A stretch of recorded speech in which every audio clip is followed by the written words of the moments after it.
Today, we're diving into a maritime mystery that went all the way to the Supreme Court. It's got everything: a giant ship, a nasty storm, and hundreds of tons of fertilizer that just disappeared.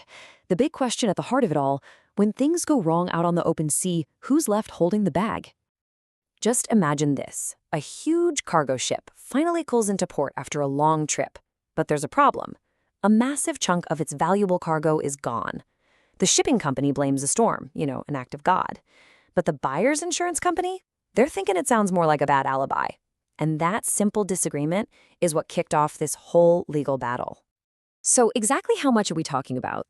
Well, the official number was incredibly precise: 349.65 metric tons of fertilizer. This wasn't just a few bags falling off the back of a truck. This was a major, major loss. And the value of that loss? We're talking more than 1.6 million pesos. Now you can see why nobody was willing to just let this go. With that much money on the line, you know a fight is coming. Okay, so to really understand how the court landed on its decision, we've got to trace the journey of this fertilizer. Let's follow the breadcrumbs and see exactly where things started to go sideways. The whole thing starts back in May of 1996 in Ukraine. The ship, the MV Mariam Anna, gets loaded up with almost 22,000 metric tons of fertilizer. Its destination, the Philippines. The first stop in La Union goes off without a hitch. But then, it gets to its second port in Tabaco Albay.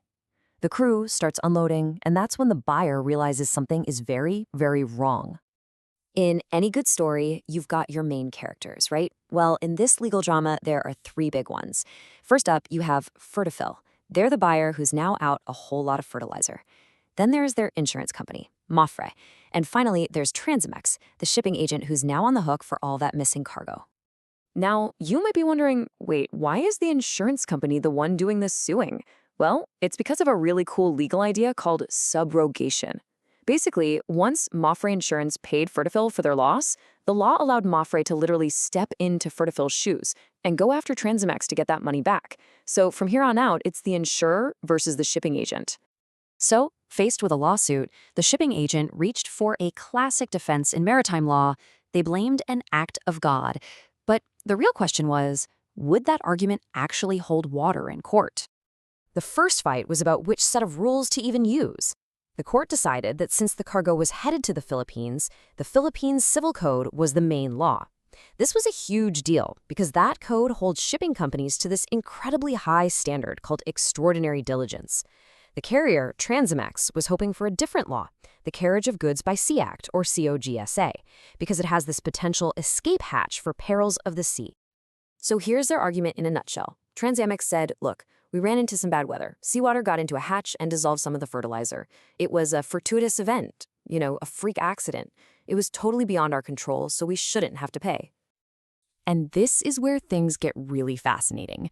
The shipping company's entire defense is resting on this claim of bad weather. But what does bad weather actually mean, legally speaking? Let's see how the court decided to measure a storm. The court had to tackle a very specific question. Does the weather the ship went through legally qualify as a storm? Because you see, if it doesn't, their whole defense just crumbles. And here it is, the smoking gun. It all came down to the data. The ship's own captain logged wind speeds that maxed out at 40 knots. The problem with that? The official state weather agency, Pagasa, has a clear definition. To be called a storm, you need winds of at least 48 knots. The weather they faced? Yeah, it just didn't measure up. Not even close. And what about that perils of the sea argument? The court made it clear that this term is for something truly crazy and unexpected, a once-in-a-century kind of weather event. It's not for the usual strong winds and rough seas that you have to expect when you're sailing. Transimex had zero proof this was anything other than a normal bumpy ride. So the storm defense was pretty much dead in the water. But here's the kicker. The court went on to say that even if it had been a real, legally defined storm, the shipping company still probably would have lost. See, under Philippine law, just saying a storm did it is not enough, not by a long shot. The carrier has to prove two more things. One, that the storm was the single solitary cause of the damage, and two, that they exercised that extraordinary diligence we talked about. meaning they did every single thing a person could possibly do to protect the cargo. Think of it like a three-part test they had to pass. First, prove it was a real act of God. They failed that one. Second, prove it was the only reason for the loss. And third, prove they did everything in their power to stop it. They didn't even try to offer evidence for steps 2 and 3. And this might be the craziest part of all. Their defense was a complete mess from the start. You see, the bad weather story wasn't even their first excuse. They started out by denying that any fertilizer was missing at all. In fact, they ridiculously claimed there was an overage. It was only after that failed that they switched their story to the storm. By that point, it was too little, too late. So, with a weak argument and basically no evidence, the court's decision was pretty straightforward. Let's break down the final verdict and what this whole case really teaches us. So why should you care about this old case? Well, it's a fantastic lesson in a few things. First, it hammers home that companies that transport stuff for a living are held to the highest possible standard of care. Second, you can't just shout act of God when something goes wrong. Your bad weather has to meet a strict legal test. And maybe most importantly, the law assumes the carrier is at fault unless they can prove otherwise. It's a perfect example of how a multi-million-dollar lawsuit can turn on the definition of a single word. And I want to leave you with this last fascinating thought, which comes from the Supreme Court itself. The judges pointed out that the law is actually pretty fuzzy on this stuff.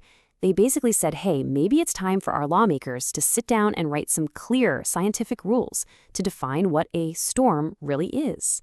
It makes you think, right? In a world with more and more extreme weather, how do we make sure our laws can actually keep up?